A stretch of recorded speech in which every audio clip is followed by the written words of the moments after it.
پاگل ہو رہے ہیں نا ٹینشن سے, میرا گھر نہیں ہے, میرا یہ نہیں ہے, میرا وہ نہیں ہے. تو میرے بھائی دولت کا مقصد تو سکون ہوتا ہے. اگر یہی سکون دولت آپ سے چھین رہی ہے, ایسی دولت کا کیا فائدہ. سکون سب سے بڑی نعمت ہے, اللہ کی تقدیر. یہ جو نفسیاتی ڈاکٹر ڈپریشن کا علاج کرتے ہیں نا, خدا کی قسم ان کے پاس ڈپریشن کا علاج نہیں ہے. ڈپریشن کا اور اسٹریس کا علاج صرف اور صرف قرآن کے پاس ہے, صرف اور صرف. تبھی میں نے نفسیاتی ڈاکٹر بھی خوش نہیں دیکھے, وہ بھی پاگل ہوتے ہیں. ان کو یہ ہوتا ہے مریض ہی نہیں آ رہا ہمارے پاس, اسی میں ڈپریشن کے جو ہے نا مریض بن جاتے ہیں. یار کوئی بندہ ہی نہیں آ رہا, اتنی تھوڑی فیس دی ہے اس نے, وہ اپنا علاج نہیں کر سکتا, تمہارا کہاں سے کرے گا. جب وہمی کا فون آتا ہے وہمیوں کا, تو میں ان کو مسائل کا جواب نہیں دیتا, کیونکہ وہمیوں کی باتیں سننے سے مجھے ڈر ہوتا ہے کہ میں بھی کہیں وہمی نہ ہو جاؤں. حضرت وہ وضو نہیں ہو رہا, حضرت وہ طلاق کا لفظ تو نہیں نکل گیا میرے دماغ میں, اور میں سوچتا رہتا ہوں. تو مجھے یہ ہوتا ہے کہ ہم میرے بھی دماغ میں بھی یہ بات نہ بیٹھ جائے. میں کہتا ہوں بھائی جلدی سے بھاگ جائے یار یہاں سے, بند کر یار, کسی ڈاکٹر کو دکھا جا کے. بیمار کرو ڈاکٹروں کرو نا, ہم جو نارمل لوگ ہیں ہمارے ہنسی خوشی زندگی گزارنے, ہمیں کیوں پریشان کر رہے ہو بھائی. تو کہاں سے کہاں بات چلی جاتی ہے. کیا بات کر رہا تھا میں, کیا بات کر رہا تھا. ہاں میں یہ بتا رہا تھا کہ دیکھو ڈپریشن کا جو اصل علاج ہے نا, وہ ہے تقدیر پر رضا. سب سے بہترین علاج یہ ہے کہ اللہ کا جو معاملہ میرے ساتھ ہے میں اس پر راضی ہوں. وہ مجھے اگر غریب رکھنا چاہتا ہے میں غربت میں خوش ہوں, وہ اگر مجھے 1000 گز کا بنگلہ دینا چاہتا ہے تو میں اس میں خوش ہوں. حضرت حسن رضی اللہ تعالی عنہ بہت زیادہ دولت مند تھے, اور حضرت حسن کے جو نانا تھے محمد صلی اللہ علیہ وسلم, وہ بہت زیادہ مسکین تھے. تو کسی نے حضرت حسن سے کہا کہ آپ کے پاس تو بڑی دولت ہے اور آپ کے نانا اور آپ کے والد کے پاس تو تھی نہیں. تو انہوں نے کہا بھائی اللہ اگر مجھے اس میں رکھنا چاہتا ہے تو میں اس میں خوش ہوں. آئی بس سمجھ میں بھائی, جو جس حال میں اللہ نے رکھا ہے بس ٹھیک ہے بھائی, تو پریشان ہونے کی چندہ ضرورت نہیں ہے. اللہ آپ کو ڈیفینس میں گھر دلا رہا ہے وہاں رہ لو, اللہ آپ کو چاہ رہا ہے کہ آپ اورنگی ٹاؤن میں رہو تو وہاں رہ لو, اللہ چاہ رہا ہے کہ آپ گرو مندر میں رہو تو وہاں رہ لو, اللہ چاہ رہا ہے کہ مچھر کالوڑی میں لیاری ندی کے قریب رہو. اب آپ استطاعت نہیں ہے تو مجبوراً وہاں لے لو بھائی, مچھر وچھر کا کر لو, جالیاں والیاں لگا لو, اسپرے وسپرے کر لو تاکہ بیمار نہ ہو, ٹھیک ہے نا. انجوائے کرو بس بھائی اسی میں. چرسی دیکھو کیسے انجوائے کرتے ہیں, چرسیوں کے کپڑے دیکھیں آپ نے, پائپ کے نیچے, اب تو ملتے نہیں ہیروئن چی, چرسی نہیں ہیروئن چی, یہ جو پائپ ہوتے ہیں نا برساتی نالے کے پائپ, اس کے اندر چرسی بیٹھتے تھے, اب نہیں ہوتے. پتہ نہیں سنا ہے خود کش حملوں میں ان کو مروایا ہے لوگوں نے. تو کسی بھی چرسی کو دے دیا یہ بیگ فلاں مسجد میں رکھ کے آ جاؤ. دہشت گردوں نے ان کو بڑا استعمال کیا ہے. اور تو ایک پڑیا پکڑا دی, پڑیا ملے گی, وہ بیچارہ پڑیا کے چکر میں خود بھی پھٹ گیا. یہ دہشت گردوں نے سنا ہے میں نے واللہ عالم کہ ہیروئنچیوں کو بہت استعمال کیا. تو ہیروئنچی جو تھے ہم جب بچپن میں دیکھتے تھے وہ برساتی نالوں کے اندر بیٹھے ہوتے تھے, برساتی نالوں کے اندر ہیروئنچی بیٹھے ہوتے تھے, اور منہ میں بھی ان کے پائپ ہوتا تھا. تو اس زمانے میں بچپن میں ایک ڈرامہ آیا تھا, میں نے توبہ کی بھی ہے, پرانی باتیں کبھی کبھی بتا دیتا ہوں.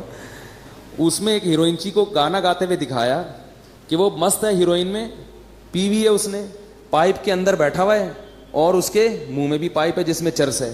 تو کہہ رہا ہے میں پائپ کے منہ میں ہوں, میرے منہ میں پائپ ہے. ٹھیک ہے, اسی کو انجوائے کر رہا ہے وہ.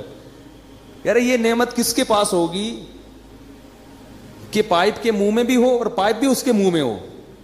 بھائی ایک ہی وقت میں ایک چیز منہ میں ہو سکتی ہے نا, یا تو آپ اس کے منہ میں ہو یا وہ آپ کے منہ میں. لیکن کہہ رہے ہمارے ساتھ اللہ کی قدرت عجیب ہے, میں پائپ کے اندر بیٹھا ہوں اور پائپ میرے اندر گھسا ہوا ہے. تو ایک ہیروئنچی سے کسی نے پوچھا, وہ بھی مست ایسے پڑا ہوا ہے نا خوش, تو اس ہیروئنچی سے کسی نے پوچھا کہ ہم نے سنا ہے کہ تم لوگ اتنے خوش ہوتے ہو پی کے کہ تم سمجھتے ہو کہ ہم چاند پہ پہنچ گئے ہیں. تو ہیروئنچی کہتا ہے تو ابھی کہاں بیٹھا ہوا ہوں میں. تو ہمارے حضرت فرمایا کرتے تھے جیسے یہ لوگ نشے میں دیوانے ہو جاتے ہیں اور سارے غم بھلا دیتے ہیں, تو مسلمان کو چاہیے کہ وہ اللہ کی محبت میں اسی طرح دیوانہ ہو جائے اور سارے غموں کو بھلا دے. بولے بھائی میرا مقصود, میرا مطلوب, میرا محبوب, میرا معبود صرف اللہ کی ذات ہے, مجھے جنت مطلوب ہے. یہاں مجھے 1000 گز کا بنگلہ نہ ملا, جھونپڑی میں گزارا کر لوں گا, جنت کے محلات مجھے ہر قیمت پہ چاہیے. یہاں مجھے کالی کلوٹی مل گئی, ایک بندہ آیا, میں میری بیوی بہت ہی بدصورت ہے, میں کیا کروں, پھنس گیا ہوں میں نے کہا صبر کرو, تم کون سا اتنے حسین ہو. ہمارے جو ہے نا ایک جامعہ میں ایک لڑکا تھا, اس کی شادی ہوئی تو ہمارے استاذ کے پاس آیا. اب اس کو شرم بھی آ رہی تھی کیونکہ استاذ تھے بڑے پیر و مرشد. تو وہ استاذ ہمیں واقعہ سنا رہے تھے, کہنے میرے پاس آیا اور بڑا شرما رہا ہے, بڑا میں حضرت میں بڑا پریشان ہوں, میں یہ وہ بہت مشکل نا. میں پوچھا بتاؤ کیا بات ہے. اس نے کہا میری شادی ہوئی ہے, میں نے بغیر دیکھے کی اور مجھے بیوی پسند نہیں آ رہی, شکل بالکل بھی اچھی نہیں ہے. تو کہتے ہیں میں نے اس سے کہا کہ کبھی اپنی شکل دیکھی ہے آئینے میں, ٹھیک ہے نا.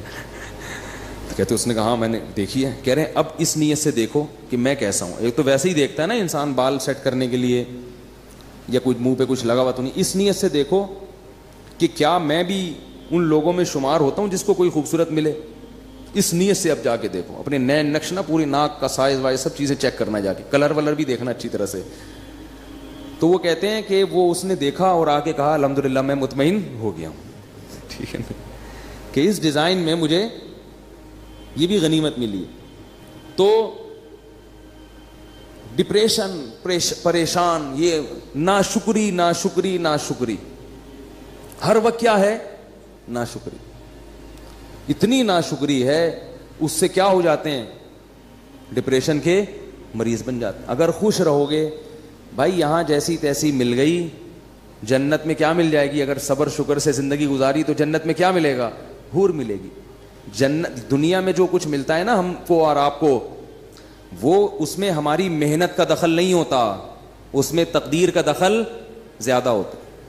کیسے کیسے بدصورت لوگ ہیں, بہت خوبصورت عورتیں مل جاتی ہیں, کیسی کیسی بدصورت عورتیں ہیں, بہت خوبصورت شوہر مل جاتے ہیں. با اخلاق لوگوں کو بد اخلاق بیوی مل جاتی ہے, بد اخلاق کو با اخلاق. تو ایسے سارا سیٹ اپ چل رہا ہے. اور جنت کیا ہے, وہ تو اللہ نے نیک لوگوں کے لیے بنائی ہے, وہ تو ان کو تو اللہ نے اسپیشل حسن دیا ہے جنت کی حوروں کو. فرمایا مقصورات فی الخیام, خیموں میں بند کر دیا, تمہارے لیے بنایا گیا ان کو. تو گزارا چلاؤ بھائی, گزارا چلاؤ, سمجھ رہے ہو, زیادہ پریشان ہونے کی ضرورت نہیں ہے. ویسے بھی بڑھاپے میں سب چیزیں ختم, بڈھی ہو جائے گی پھر دیکھنا اس کو کون حسین. بڑھاپے میں نہ خود حسین رہو گے نہ وہ حسین رہے گی, سب حساب. تو تھوڑے دن کی بات ہے, تو صبر کر لو. کیا خیال ہے بھائی, یا پھر وہ کام کرو جو میں بولتا رہتا ہوں, گناہ کی طرف مت جاؤ, گناہ کی طرف مت جاؤ, اس کی ٹھکائی لگے گی. گناہ کی طرف جاؤ گے تو کیا ہوگا, حساب و کتاب دینا پڑے گا اس کا. تو اللہ تعالیٰ نے مسلمان کو ٹینشن فری بنایا ہے. مسلمان کو غم ہوتا ہے تو صرف کون سا غم, کہ یار جنت میں پہنچنا ہے میں نے, اللہ راضی ہو جائے. پھر اس حال میں اللہ اگر آپ کو پیسہ بھی دے دے, آپ کوشش کریں, ہاتھ پہ ہاتھ رکھ کے بیٹھ جانا یہ دین ہمیں نہیں سکھاتا. دنیا میں کامیاب ہونے کی بھی کوشش کریں, کوشش میں کامیابی ہو جائے تو بھی ٹھیک ہے, کامیابی نہیں ہو تو بھی ٹھیک ہے, بس خوش رہے انسان اس پہ. تو اب وہ قوم, اب یہ گھروں کا میں اس لیے کہتا ہوں کہ نبی صلی اللہ علیہ وسلم نے فرمایا بدترین چیز جس پہ انسان کا پیسہ خرچ ہو وہ تعمیر ہے. صحیح حدیث ہے بالکل. آپ کے پاس اگر بہت سارا پیسہ ہے نا تو سب سے پہلے کیا کریں آپ, اچھی خوراک کا انتظام کریں. پیٹ میں اچھی چیز اترنی چاہیے, جیم جیلی اور یہ ساری چیزیں چھوڑ دیں, شہد کھایا کریں, ڈالڈا گھر سے نکال دیں. جب اللہ نے آپ کو مالی وسعت دے دی, زیتون اور دیسی گھی لا کے ڈبے رکھ دیں گھر میں. بیگم جو پکے گا گھی میں پکے گا, 10 انگلیاں گھی میں اور سر کڑھائی میں, ٹھیک ہے نا. اب گھی پکے گا ہمارے. بادام کھائیں. ہمارے حضرت کو اللہ نے غربت میں رکھا تو حضرت کے پاس پیسے ہی نہیں ہوتے تھے کچھ کھانے کے, تو وہ 60 سال حضرت نے غربت میں خوشی میں گزارے. اتنی غربت تھی میرے شیخ و مرشد کے پاس 60 سال کی عمر تک, کہ فرماتے ہیں کہ میرے پاس انڈا خریدنے کے پیسے نہیں ہوتے تھے. اور عالم کتنے بڑے تھے, دارالعلوم کورنگی کے شیخ الحدیث تھے, سب سے بڑا مرتبہ. کتنا بڑا ادارہ ہے نا دارالعلوم کورنگی. حضرت مفتی محمد شفیع صاحب رحمہ اللہ کے نائب سمجھے جاتے تھے. اور لیکن لوگوں کو پتہ نہیں چلتا تھا آپ کی غربت کا, کیونکہ رہتے اتنے استغنا کے ساتھ تھے نا کہ لوگ ان سے قرضے مانگنے آتے تھے. یہ نہیں کہ غربت میں اپنے پھٹے پرانے کپڑے پہن کے ایسا صورت بنا لی کہ لوگ مولوی صاحب پہ ترس کھا کے پیسے دینا شروع کر دیں. نا بڑا استغنا. اور فرماتے ہیں کہ میرا گھر بھی ذرا دور تھا کچی آبادی میں, کیونکہ پیسے تھے ہی نہیں کہ پکی آبادی میں گھر لے لیں. تو فرماتے ہیں میں پتہ کیا سوچتا تھا کہ میں چونکہ بادشاہ ہوں, اور بادشاہ ذرا ہٹ کے رہتا ہے, بادشاہ تھوڑا سا, تو کہہ رہے ہیں ہمارا اسٹائل تھوڑا سا کیا ہے, ہٹ کے, خوش رہتے تھے. کہتے ہیں ایک دن کیا ہوا کہ ایک مہمان ہمارے گھر آیا, دال کھلائی ہم نے, پھر کچھ دنوں کے بعد آیا, دال پکی ہوئی تھی, پھر آیا, دال پکی ہوئی تھی. ایک دن آ کے کہتے ہیں آپ لوگ کیا دال کے علاوہ کچھ نہیں پکتا؟ وہ مہمان بھی تنگ آ گیا نا. تو حضرت فرماتے ہیں کہ اس کے بتانے سے میری توجہ گئی ہے کہ ہمارے ہاں بہت دنوں سے دال پک رہی ہے, اور اللہ نے ان کو اہلیہ بھی ایسی ہی دی تھی, صبر شکر والی, بڑی تعریفیں کرتے تھے اپنی زوجہ کی, وہ ابھی تک ماشاءاللہ حیات ہیں, اللہ ان کی عمر برکت. اللہ فرماتے ہیں کہ مجھے حور بھی مل جاتی تو میں اتنا خوش نہ ہوتا. اللہ نے مجھے ایسی بیوی دلا دی ہے جو ایسی صبر شکر والی ہے جو لاکھوں میں کسی ایک کو ملتی ہوگی, بلکہ کہتے تھے کسی ایک کو بھی نہیں ملی ایسی بیوی. بڑی تعریفیں کرتے تھے اپنی زوجہ کی, کیونکہ انہوں نے کبھی بھی ناشکری, وہ دیکھتی تھی بھائی میرے شوہر غریب ہیں تو جو وہ بھی تو دال ہی کھا رہے ہیں نا, تو ہم بھی دال کھا رہے ہیں, کوئی بات نہیں, اسی پہ گزارا کریں گے. اور ہمارے حضرت کو وہ دعاؤں کی وجہ سے ملی تھی یہ بیوی. ہمارے حضرت کا واقعہ لکھا ہے, وہ بتاتے تھے کہ بچپن میں حضرت کا رشتہ طے کر دیا کسی خاتون سے. اب ان میں حیا بہت تھی, وہ تو پہلے زمانے میں تو نہیں ایسا ہوتا تھا کہ پہلے طے کر لو, ابا کو بتا دو, ابا کرنی ہے کرو نہیں تو میں جا رہا ہوں. یہ تو اب ہوتا ہے نا, پہلے تو وہ لڑکے جب بالغ ہوتے تھے, ایک تو بالغ ہوتے ہی ماں باپ ان کی شادی کی فکر کرتے تھے, ان میں حیا ختم ہونے سے پہلے ان کو گھر بار کا کر دیتے تھے. تو ہمارے حضرت کا جب بالغ ہوئے تو حضرت فرماتے ہیں مجھے تو شرم آتی تھی شادی کا نام لیتے ہوئے بھی, ابا نے کہیں ہماری منگنی کر دی, طے کر دیا. اب ابا کو کیسے کہیں ابا یہ پتہ نہیں, یہ ہمارے حضرت تو دیندار تھے بچپن سے, والد صاحب بھی ان کے فرماتے ہیں مجھے بہت دیندار چاہیے تھی, صبر شکر والی.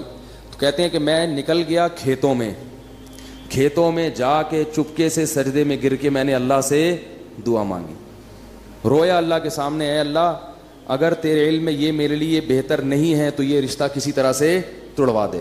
زبان کے چونکہ پکے تھے تو خود نہیں توڑنا, زبان دے چکے ہیں, یہیں کسی طرح جان چھڑوا دے یہاں سے, اور ایسی جگہ کروا دے جو میرے لیے بہتر ہو. تو اللہ کی قدرت یہ ہوئی کہ لڑکی والوں نے خود ہی انکار کر دیا کوئی عذر بنا کے. تو پھر حضرت کی یہاں شادی ہوئی جہاں جن کو ہم پیرانی صاحبہ کہا کرتے تھے. تو حضرت بڑی تعریفیں کیا کرتے تھے, اور اتنی ان میں حیا تھی کہ وہ حضرت ان کا فرماتے تھے کہ علماء دعوتیں کرتے تھے تو اس میں لوگ اپنی اپنی اہلیہ کو لے کے جاتے تھے. مفتی محمد شفیع صاحب نے کہا کہ آپ بھی اپنی اہلیہ کو لے کر آئیں. میں نے کہا ٹھیک ہے.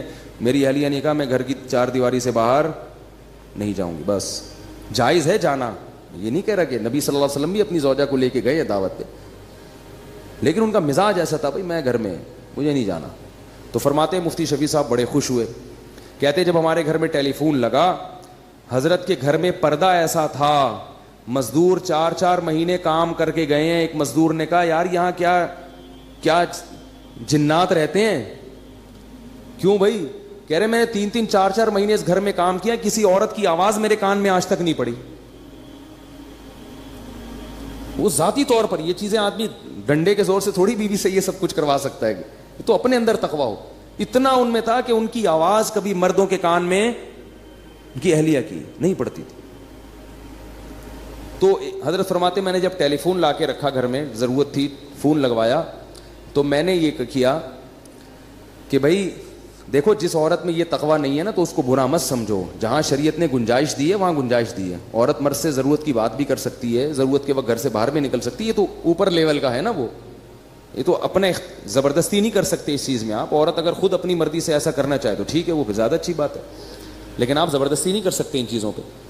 تو فون میں کیا ہوا, حضرت نے فون لا کے رکھا, فرمایا کہ آپ جب فون آئے آپ جب اٹھائیں تو جب ان نون پرسن ہونا تو بات نہ کریں اس سے. اور پتہ کیسے چلے گا کہ اپنی بہو بیٹی کا فون ہے, تو فون پہ تھوڑا سا ہاتھ مار دیں, اگر آگے سے عورت کی آواز آئی ہے تو بات کر لیں, یا اپنے کسی بیٹے کی آواز آئی تو بات کر لیں, ورنہ بات نہ کریں. ہم اگر گھر میں کہہ دیں کہ بھائی جب فون اٹھاؤ تو بولو نہیں, تو میرا خیال ہے اگلے دن بیان نہیں ہوگا. بولیں گے پتہ نہیں کس فنڈامنٹلسٹ سے, بنیاد پرستوں سے کہاں پھنس گئے ہیں, طالبان سے شادی ہو گئی ہے. ٹھیک ہے نا, لیکن ہم بھی ایسے ہی ہیں, ہم کون سا اتنے پرہیزگار ہیں. تو اتنا ہی تقویٰ ہونا جتنا یعنی بھائی جتنے خود ہو اتنے ہی دوسرے پہ کو مکلف بناؤ نا. حضرت تو خود بھی بڑے پرہیزگار تھے نا. تو حضرت فرماتے ہیں میں نے کہا اپنی اہلیہ سے کہ یوں کرنا, تو انہوں نے کہا میں نے فون کے قریب ہی نہیں جانا, میں نے فون اٹھانا ہی نہیں ہے, مجھے اس سے ویسے ہی کیا ہے الرجی. یہ مردوں کا کام ہے فون سننا. فون جس نے بیٹے بیٹی کا فون آئے گا تو آپ سن لو, پر مجھے بتا دیا کرو تو میں بات کر لوں گی, ورنہ میں اس طرف نہیں جاتا. تو بڑی اللہ نے صبر شکر والی زندگی دی تھی ان کو. تو حضرت فرماتے ہیں اسی غربت کی ایام میں ایک انڈے والا آیا, ٹھیک ہے نا, انڈے بیچ رہا تھا, تو وہ ابلے ہوئے انڈے نا, تو وہ کہتے ہیں ہمارے گھر آیا, بولے مولوی صاحب کتنے انڈے لیا کرو گے آپ مجھ سے, بھئی آپ کے گھر کے اتنے افراد ہیں, میاں بیوی ہیں, بچے بھی ہیں. تو اس کا خیال تھا کہ 4-6 انڈے تو لے لیا کریں گے. حضرت فرماتے ہیں میں نے کہا نہیں, ہمارے یہاں پہلے سے کوئی انتظام ہے, ایسا کر دیا. حالانکہ فرماتے ہیں کہ اصل بات یہ تھی میرے پاس انڈا خریدنے کے پیسے بولو بھائی نہیں تھے, لیکن اس کے سامنے اپنی غربت نہیں بتانی, میرے پاس تو پیسے ہی نہیں ہیں. وہ کہ چلو زکوٰۃ والے انڈے پھر میں آپ کو دے دیا کروں گا. بات یہ ہے کہ غربت بھی ہو مگر ایسا اس پہ استغنا اور چہرے پہ ایسی بشاشت اور ایسا استغنا ظاہر کرنا ہے کہ ہم سے بڑا سیٹ دنیا میں کوئی ہے ہی نہیں. اور حضرت فرماتے ہیں کہ یہ صرف زبان سے نہیں کہتا تھا, دل میں بھی سمجھتا تھا, دل میں بھی سمجھتا تھا کہ اللہ نے مجھے بہت دیا ہے, صرف اوپر اوپر سے نہیں کہ لوگوں کو بیوقوف بنانے کے لیے, دل میں بھی یہی تھا بہت دیا ہے بھائی. فرماتے تھے کہ میں 2 وقت کی روٹی کھا رہا ہوں بھائی, اور کیا چاہیے, خالی روٹی بھی کافی ہے, تو اللہ نے مجھے دال بھی دی ہے. اس پہ سوچ سوچ کے خوش ہوتے تھے کہ دال بھی دی اللہ نے مجھے, واہ واہ سبحان اللہ, اتنا خوش ہوتے تھے اس پہ, دال بھی ہے. اور اپنے شیخ کی زیارت کے لیے لاہور جایا کرتے تھے, پورے سال تنخواہ سے پیسے جمع کر کر کے ٹرین کا ٹکٹ ہوتا تھا, پورے سال کی تنخواہ سے کاٹ کاٹ کے ایک دفعہ کا چکر لگتا تھا, یہ حالت تھی. اور پھر کیا ہوا ہے کہ پودوں کا بڑے مزاج ان کے, غربت تھی مگر مزاج شاہانہ تھا, گرینری کا بڑا شوق تھا, پھول لگانے کا, پودے لگانے کا, خوشبوؤں کے استعمال کا. تو پودے لگانے کے لیے نا ان کے پاس وہ نہیں تھا, شاور نہیں ہوتا وہ پانی دینے کے لیے, اس میں پتہ نہیں کیا ٹیکنیکل چیز کر کے ایک شاور بنایا تھا حضرت نے, تھا بڑی صفائی ستھرائی. تو کیا ہوا کہ حضرت کی اہلیہ بیمار ہو گئی. اب میں اہلیہ کا بتاؤں کیسا توکل تھا. اہلیہ بیمار ہو گئیں, ڈاکٹر کے پاس گئے تو ڈاکٹر نے کہا کہ ان کے جسم میں وٹامنس کی کمی ہے, پھل فروٹ کھانے کو, پھل فروٹ تو ملتے ہی نہیں تھے حضرت کو, غربت میں کہاں پھل کھا سکتے ہیں. تو بتایا کہ ان کو آپ پھل فروٹ کھلائیں. کیا کھلائیں؟ یہ میں صرف اپنے شیخ کے واقعات نہیں سنا رہا, مقصد یہ ہے کہ ایسی زندگی گزرے گی تو صحت بھی ملے گی, بغیر سیب کے آئرن آئے گا آپ کے جسم میں. اور ٹینشن والی زندگی گزارو گے نا, سیب کے جوس بھر بھر کے پی لو پھر بھی آئرن کی کمی ختم نہیں ہوگی آپ. پھر فرماتے ہیں میں لے گیا ڈاکٹر کے پاس, ڈاکٹر نے کہا ان کو سیب کھلائیں, آم کھلائیں, یہ کھلائیں, وہ کھلائیں. پھر فرمایا پیسے ہی نہیں تھے سیب کھلانے کے. تو حضرت فرماتے ہیں میں نے سوچا کہ بھائی ڈاکٹر کو اللہ نے جو علم دیا ہے نا وہ اس حساب سے صحیح بات کر رہا ہے, لیکن اگر میری بیوی کو سیب کی ضرورت ہوتی تو اللہ مجھے سیب کے پیسے دیتے, جب نہیں ہے تو اس کا مطلب اللہ ویسے ہی آئرن کی کمی انشاءاللہ پوری کر دے گا, اور اللہ ان کو ویسے ہی ٹھیک کر دے گا. بیوی بھی کیونکہ توکل والی. پھر وہی مثال اپنی اور آپ کی مثالیں آتی ہیں ذہن میں. ہم ہوتے کتنے تانے سننے کو ملتے ہیں ہے بھائی, اب کہیں سے لے کر آؤ, سیب لاؤ, چوری کا ہو کہیں سے وہ لے کر آؤ. میں تو کہہ رہی تھی کھانے کو نہیں ہے, دال کھائیں گے تو یہ تو یہی ہوگا نا, روٹی کھا کھا کے, تو آئرن کہاں سے پیدا ہوگا.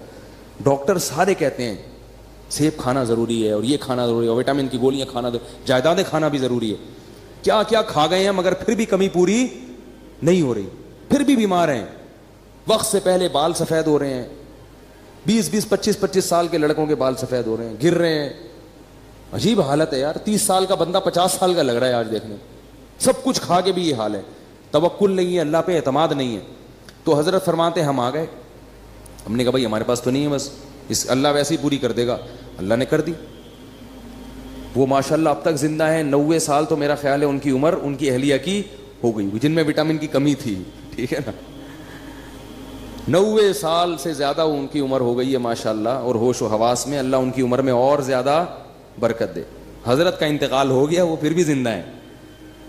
تو پھر اللہ نے 60 سال کی عمر کے بعد حضرت کو کیا دیا. حضرت کی زمینیں تھیں وہ بکی ہیں, اور کچھ وراثت ملی, بہت اللہ نے پیسہ دیا. پھر اتنی دولت آئی حضرت کے پاس, پھر حضرت نے اسٹائل اپنا چینج کر دیا. جو میں بتانا چاہ رہا ہوں کہ بھائی جب تک نہیں ہے تو دال روٹی کھاؤ, جب ہے تو پھر اسی حساب سے کھاؤ جب اللہ دے رہا ہے. پھر جو نوٹ آتے تھے حضرت کے پاس, دولت کی محبت پھر بھی نہیں تھی, تو حضرت نے بہت سارا پیسہ لگا دیا الائنس میں. وہ ضیاء-ال-حق کے دور میں ایک الائنس والے نکلے تھے, وہ سارا پیسہ ڈوب گیا. ڈوبا ہے تو حضرت کی پیشانی پر اتنا سا بھی بل نہیں آیا, پر ذرا بھی پریشان نہیں ہوئے. جبکہ جن لوگوں کے پیسے اس وقت ڈوبے تھے ان میں سے بہت سے لوگ ہارٹ اٹیک سے مر گئے. تو حضرت نے ان کا نام رکھا شہدائے الائنس, شہدائے الائنس. یہ الائنس والوں کو, اور حضرت فرماتے تھے کتنی گھٹیا موت ہے, پیسے چھن گئے تو مر گئے, کیا دکھاؤ گے منہ اللہ کو؟ اللہ کہے گا کھانے کو روٹی تو مل رہی تھی, سر چھپانے کی جگہ تو تھی.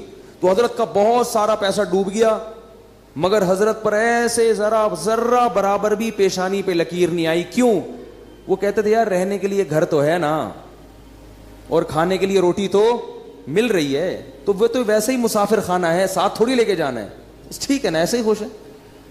جو حضرت کے ساتھ اس وقت تھے نا, وہ کہتے ہیں کہ ہم نے اتنا زیادہ کسی میں حوصلہ نہیں دیکھا, اتنی بڑی رقم ڈوب گئی ہو اور بڑے آرام سے بیٹھے ہوئے ہوں, بڑے آرام سے, کچھ ہو ہی نہیں رہا. حضرت گھر کو گھر کہتے ہی نہیں تھے, مسافر خانہ کہتے تھے. جب سعودی عرب سے آئے ہیں عمرہ کر کے, تو وہ گھر پہنچ گئے اپنے, تو جو میزبان تھے نا سعودیہ میں, انہوں نے حضرت کو فون کیا کہ آپ گھر پہنچ گئے ہیں؟ انہوں نے کہا میں مسافر خانے میں بیٹھا ہوں ناظم آباد کے. پھر 2 دن بعد فون کیا, حضرت گھر پہنچ گئے؟ انہوں نے کہا ابھی بھی ناظم آباد کے مسافر خانے میں ہوں. اس نے کہا آپ مسافر خانے میں کیا کر رہے ہیں, گھر کیوں نہیں جا رہے؟ انہوں نے کہا بھائی یہ مسافر خانہ ہی ہے, گھر ور نہیں ہوتا مسلمان کا. اور واقعی اب دیکھو نا, حضرت کا جنازہ اٹھ گیا نا, قبر میں چلے گئے, ثابت ہو گیا نا کہ واقعی وہ کیا تھا, مسافر خانہ تھا, ثابت ہو گیا. تو ہم لوگ ہیں بے وقوف جو گھر کو گھر سمجھتے ہیں. تو کیا تھا کہ حضرت کو جب اللہ نے دولت دی تو نوٹوں کی گڈیاں رکھی ہوتی تھی اتنی بڑی بڑی, اس میں سے حضرت اپنی ضرورت کے پیسے رکھتے تھے, باقی سارے فی سبیل اللہ صدقہ. اس میں سے گیس کا بل نکالیں گے, جو ضرورت کی چیز خریدنی ہے. گاڑی خریدی حضرت نے, گاڑی کیسی خریدی؟ اب دیکھو پیسہ آتا ہے تو لوگ اپنے اوپر خرچ نہیں کرتے, یہ بھی کنجوسی ہے. وہ بحریہ ٹاؤن میں پلاٹ لے لو, بس پلاٹ لے لو, بس پلاٹ لے لو. ابے بھائی خرچ کرو اللہ کے بندو. حضرت نے ایک فلیٹ بھی خریدا, وہ اس لیے خریدا کہ میں آج مر جاؤں گا تو یہ مدرسے کا گھر ہے, میری زوجہ کہاں رہیں گی, اس نیت سے خریدا کہ میرے مرنے کے بعد میری زوجہ کے لیے انتظام, بولو نا بھائی, ہونا چاہیے. اور بچے کی سب کی شادیاں ہو گئی تھی, وہ الگ ہو گئے تھے, الگ رہتے تھے, تو ان کا تو انتظام ہو گیا. بس ایک زوجہ میں اگر مر گیا تو ان کا کیا بنے گا, یہ تو مدرسے کا گھر ہے, ٹھیک ہے نا. تو یہ مدرسہ یہاں رہتا ہے نہیں رہتا, تو بھائی ان کے لیے فلیٹ خرید لیا. وہ بھی جب اللہ نے بس وہ فلیٹ گئے نہیں, اس میں گئے نہیں. اس کے علاوہ باقی پیسوں کا کیا کرنا ہے؟ اب کیا پلاٹ خریدنا, کیا گھر خریدنا, گاڑی خریدو. سب سے پہلے خوراک, حضرت نے سب سے پہلے پیسہ کہاں خرچ کیا؟ خوراک. بھائی خوراک, اب پہلے تو اللہ چلا رہا تھا بغیر خوراک کے, پیسے نہیں تھے. اب اللہ کہے گا اب ہے تو اب تو سیب کھاؤ نا, آئرن کی کمی, ورنہ آئرن کی کمی ہوگی. دولت مند آدمی اگر سیب نہیں کھاتا اس میں آئرن کی کمی ہوتی ہے. غریب آدمی کچھ بھی نہ کھائے پھر بھی فٹ رہتا ہے, کیونکہ اللہ نے اس کو دیا ہی نہیں کچھ, تو اللہ کہتے ہیں اسی میں پوری کر دوں گا میں. شیر کو آئرن کی کمی کے لیے سیب کھانا پڑتا ہے بھائی. شیر میں وٹامن سی کی کمی کہاں سے پوری ہوتی ہے؟ وہ صرف گوشت کھاتا ہے, اور اسی گوشت میں وٹامن اے بھی ہے, ڈی بھی ہے, سی بھی ہے, سب کچھ ہے اس میں. تو اللہ ہر چیز سے ہر چیز پوری کر سکتے ہیں. ہم خالی گوشت کھانا شروع کر دیں تو مر جائیں گے تھوڑے دنوں میں. تو اب کیا تھا کہ حضرت نے سب سے پہلے کس پہ توجہ دی؟ خوراک. خوراک ایسی خاندانی, اوہ ہٹو بچوں, بادام صبح, اور ایک گلاس خالص دودھ, بہترین خاندانی قسم کا سیب چھلا ہوا. چھلکے فرماتے تھے, ڈاکٹر نے ایک دفعہ حضرت کو کہا کہ چھلکوں میں طاقت زیادہ ہوتی ہے. حضرت فرمایا پھر چھلکے آپ کھایا کریں. ٹھیک ہے, مزاح بہت تھا ہمارے حضرت کی, خوش ہوتا ہے نا انسان تو مزاح بھی ہوتا ہے طبیعت میں. فرمایا پھر یہ آپ کھائیں گے وٹامن, ٹھیک ہے نا. تو اس لیے کہ چھلکے ہضم نہیں ہوتے نا, وہ وٹامن کا کیا کرنا ہے جو ہضم ہی نہ ہو. ڈاکٹر بھی تو بعض پھینکو ہوتے ہیں, بس بول دیتے ہیں, یہ نہیں دیکھتے کہ اس کا کیا نقصان بھی ہوگا, کیا فائدہ ہوگا. چھلکوں میں طاقت زیادہ ہے. اللہ کے بندے, چھلکے اللہ نے جانوروں کے لیے بنائے, ان کو بھی تو کچھ کھانے دو. تو ساری چیزیں خود کھا جاؤ گے تو بکری کیا کھائے گی, ٹھیک ہے نا. تو اب جو ہے وہ چھلکے حضرت نے فرمایا کہ آپ کھائیں. وہ چھلا ہوا سیب کھایا کرتے تھے, میٹھا. جب سیب کا موسم ختم ہو جاتا تھا, اچھے سیب ملنا بند, تو سیب کا ناغا نہیں. حضرت کی مطالعہ بہت تھا نا, حکمت پر, ایلوپیتھک سائنس پر بھی مطالعہ تھا اور ہومیوپیتھک پر بھی, اور حکیموں کی کتابیں بھی پڑھی ہوئی تھی حضرت نے, تو خوراک پہ بڑی ریسرچ تھی. وہ فرماتے تھے کہ نہار منہ میٹھا سیب جس نے کھا لیا تو اللہ اس کو ڈاکٹروں سے ہمیشہ کے لیے محفوظ رکھے گا. اور واقعی حضرت کو اللہ نے ڈاکٹروں سے بچایا ہوا تھا. تو جب موسم ختم ہوتا تو پھر پوری دنیا میں تحقیق ہوتی کہاں کا سیب سب سے اچھا ہے, تو پھر ٹورنٹو سے حضرت کے لیے سیب کی پیٹیاں آیا کرتی تھی. سیب کا ناغہ نہیں ہونا چاہیے. بادام, سیب اور بھنے ہوئے چنے یہ کھاتے تھے. اسی طرح میں جب بھی حضرت کے گھر گیا ہوں کھانا بڑا اسٹائلش دیکھا ہے, وی آئی پی قسم کا خاندانی کھانا تھا. کھاتے بہت تھوڑا تھے مگر کھاتے بہت اچھا تھے. پگڑی بڑی مہنگی تھی. ایک دفعہ میں نے قیمت پوچھ لی تھی, وہ اس زمانے میں بڑی ہزاروں روپے کی پگڑی تھی حضرت کی. حضرت فرماتے تھے کہ سر کی پگڑی اور سر کی ٹوپی کی قیمت آپ کے جوتے سے زیادہ ہونی چاہیے. جوتا مہنگا ہے, ٹوپی کیا ہے, سستی. اس کا مطلب سر کو اتنا پروٹوکول نہیں دے رہے, پاؤں کو عزت زیادہ دے رہے ہو. حضرت کا جو سفید رنگ کا کرتا ہوا کرتا تھا وہ بہت مہنگا تھا, بہت مہنگا. اور خوشبوئیں اللہ کی پناہ, اتنی اتنی سی خوشبوئیں. اس دور میں 95 کی بات کر رہا ہوں, 50 ہزار روپے کی 95 میں وہ حضرت نے خوشبوئیں رکھی ہوئی تھیں. اور کمرہ اتنا خوبصورت ڈیکوریٹ کیا ہوا تھا, ایسے نہیں کہ وہ اس کو چھچورا پن بنا دیا, اس کو چمک چھلو بنا دیا وہ کمرے کو, لیکن اتنا خوبصورت کمرہ تھا حضرت کا کہ جب جاتے تھے تو بس دل چاہتا تھا کہ یہاں سے نہ نکلیں. اس میں عود کی خوشبو چل رہی ہوتی تھی ہر وقت. بڑا خوبصورت کمرہ تھا, جنہوں نے دیکھا ہے وہ جانتے ہیں. وہ تو باقاعدہ دیکھنے جایا کرتے تھے ہم. پھر حضرت کی کرسی, بیٹھنے کا, پھر 24 گھنٹے ایئر کنڈیشن میں رہتے تھے, 24 گھنٹے. بہت وی آئی پی زندگی گزاری. مکان نہیں بنایا, پلاٹ نہیں خریدا, مر جائیں گے, اپنی ذات پہ لگاؤ. ایک بس سنا دوں گاڑی خریدنے کا واقعہ, سنا ہوا ہوگا. پھر حضرت نے سوچا کہ گاڑی ہونی چاہیے. حضرت نے کیا سوچا کہ کیا ہونا چاہیے, یہ میں آپ لوگ کو بتا رہا ہوں کہ پیسے جمع مت کرو اللہ کے بندو. یہ کوئی قصے کہانیاں نہیں سنا رہا, میں قصے کہانیاں نہیں سنا رہا. حضرت نے کہا گاڑی ہونی چاہیے. گاڑی خریدنے گئے, شو روم میں گئے, تو شو روم والے سے کہا کوئی گاڑی دکھاؤ, گاڑی. اس نے کہا یہ ہے نا گاڑی. انہوں نے کہا یہ گاڑی ہے. ٹھیک ہے, یہ کوئی گاڑی ہے, اس کو گاڑی بولتے ہیں. یہ حضرت اسی اسٹائل سے سنایا کرتے تھے, یہ گاڑی. تو انہوں نے کہا یہ کیا ہے بھائی, یہ گاڑی نہیں, تو یہ گاڑی ہے, گاڑی دکھاؤ بھائی. تو کہتا ہے مولوی صاحب آپ کی رینج کتنی ہے. اس نے کہا مولوی صاحب ہیں یہ بیچارے کیا گاڑی خریدیں گے, کوئی پرانی سی ایف ایکس لینے آئے ہوں گے, زکوٰۃ کے پیسوں سے جمع, کسی نے کوئی ہدیہ دیا ہوگا لفافے میں ڈال کے, کوئی جمع ہو گئے ہوں گے, تو وہ یہ سمجھ رہے تھے. اچھا, حضرت کے بیٹے سعودیہ چلے گئے تھے, مدینہ یونیورسٹی میں ان کی بڑی اچھی اچھی تنخواہیں تھیں, تو انہوں نے بڑی اچھی گاڑی خریدی تھی, بہت خوبصورت. حضرت فرماتے ہیں مجھے خیال آیا کہ میرے بیٹوں کے پاس اتنی مہنگی گاڑی ہے تو میں ان سے بھی زیادہ مہنگی گاڑی خریدوں گا. اور آگے ملفوظ دیکھو, فرماتے تھے اس لیے کہ پتہ یہ چلے کہ باپ میں ہوں, یہ میرا باپ نہیں ہے, کیونکہ ان کے پاس اچھی گاڑی آ گئی ہے. میرے پاس اگر پرانی ہوگی تو لوگ ان کو میرا باپ سمجھیں گے, اور مجھے کیا سمجھیں گے, یہ اسٹائل تھا بھائی, اسٹائل. تو فرماتے ہیں میں نے چاہا کہ میں اس سے زیادہ اچھی گاڑی خریدوں گا تاکہ پتہ چلے کہ ابا کون ہے, میں ہوں. ایسا نہ ہو کہ لوگ ان کو میرا باپ سمجھنا شروع کر دیں.